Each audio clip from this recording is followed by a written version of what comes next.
आज मु आपनको गोटे सहज कथा पचारवाक चाहे। कौन आपण केबे भाविछन्ते आम मनरे आसुथबा से छोट चिंताटी केते शक्तिशाली।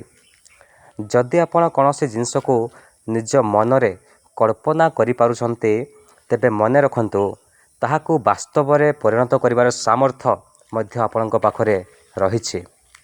आसन्तु गोटे उदाहरण नबा। आपण थॉमस एडिसन विषय शुणिथिबे।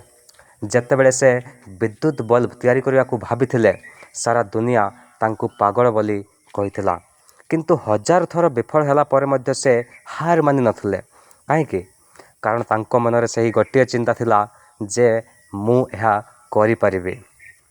आउ आम निज ओडिसार कथा कहवा, केते जण साधारण घरर पिला जे मानकर पाखरे किछि नथिला, केवल गोटे स्वप्न देखिथिले एवं आज से माने सिविल सर्विस किंबा बड़ बड़ कंपनी रे सफलतार सहित काम कर चलछन्ते।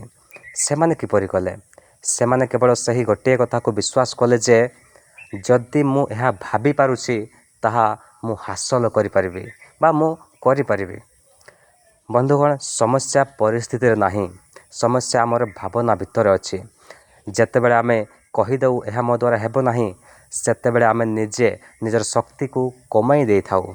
किंतु जेउ दिन आपण कहिबे जे मु एहा करि परिबे, only I can do it, सही दिन आपण को अटके पई ए दुनिया रे केही नथिबे। तेणु आज ठारू बड़ स्वप्न देखा डरंतु नाही।